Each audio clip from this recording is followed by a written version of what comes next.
What's up guys, CJ here, and welcome back to another all-new Hybrid News Now. And despite all that massive Justice League news that came out yesterday, believe it or not, we do actually have some more things to talk about today, and hopefully going forward into the rest of this week. In the top slot today, Forrest Whitaker's mystery character for Rogue One has finally been revealed, then two amazing new castings for Spider-Man Homecoming, and finally another wonderful casting for Justice League. But let's start off with the big breaking news. Forrest Whitaker's Rogue One character has finally been revealed thanks to Entertainment Weekly. The Oscar winner will be playing none other than Saw Gerrera. And there are probably a lot of you out there watching this that are very confused. You don't know who Saw Gerrera is, but if you're like me and you watched Clone Wars and you watched Star Wars Rebels, then you are probably very, very excited right now.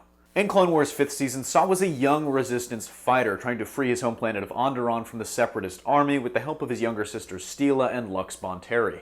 No spoilers for the show, which I think everybody needs to watch because it ended up being an incredible thing, but let's just say it seems like he's taken the fight from the droids straight to the Empire. He's also mentioned in Star Wars Rebels as a brutal and extreme rebel leader who ambushed and massacred an entire Imperial squadron, including the wounded, leaving Agent Kallus as the only survivor. As for where his head's at in this movie, let's just say it's probably that of somebody who's just been at war for the last couple of decades. He's gruff, he's tough, he's battle-hardened, but most importantly, he represents the most extreme factions of the Rebel Alliance, the hardest edge brought into the fold because the Death Star is such a massive threat. And I'll be honest with you, I love this so much. I think it's fantastic that they finally acknowledge the animated side of the Star Wars universe in the films, and this opens up really an entire world of possibilities for them. And in that vein, onto the comment question of the day, which character from the animated series would you like to see make an appearance next? Are we thinking Ezra as Snoke potentially, or an appearance from Kanan maybe somewhere down the line? Let me know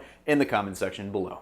And of course, be sure to check out the link in the description below for everything that EW is dropping. They've got some massive scoops on this movie ahead of their special Rogue One-centric issue, including some big confirmations, character breakdowns, and the fact that Vader himself will appear in the movie. But in our next story, let's jump over to the MCU and talk a little bit about new cast members in Spider-Man Homecoming. The cast is just growing like wildfire, adding new members left and right by the day, but over the past couple of days, they've made a few great additions that we just have to talk about. First up on Monday, Variety first reported that the film had added one of my personal favorite comedians out there in the world today, Hannibal Buress, for an unspecified role. And if any of you have ever seen The Eric Andre Show, you know what I'm talking about, but I don't think they're going to reach that kind of level of crazy in a Spider-Man movie.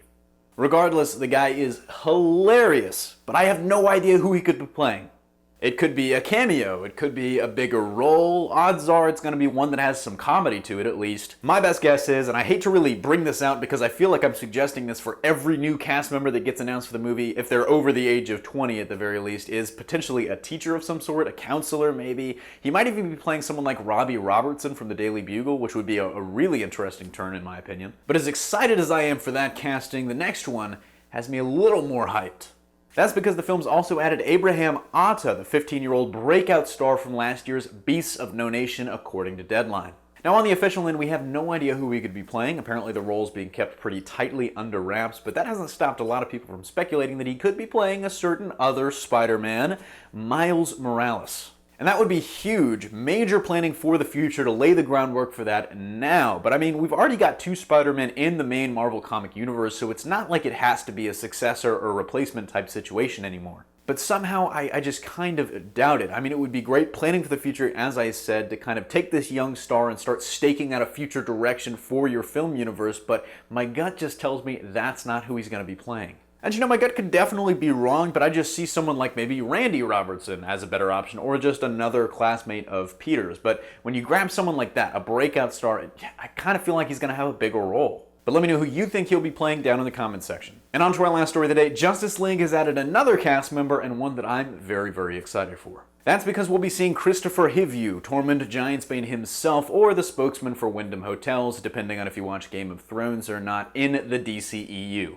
Little is known about his role officially right now, as it's expected to be a small one, according to IGN. And if you remember the JL plot detail video from yesterday, the film is going to open with a history lesson style prologue about humanity, Themyscira, and Atlantis all teaming up to fight off Darkseid's first invasion 30,000 years ago. Well, according to IGN, they got their eyes on some concept art during that set visit, which reveals that the ancient Atlantean king will be played by Hivju. So we'll get to see Tormund kick ass in regular water instead of frozen water this time.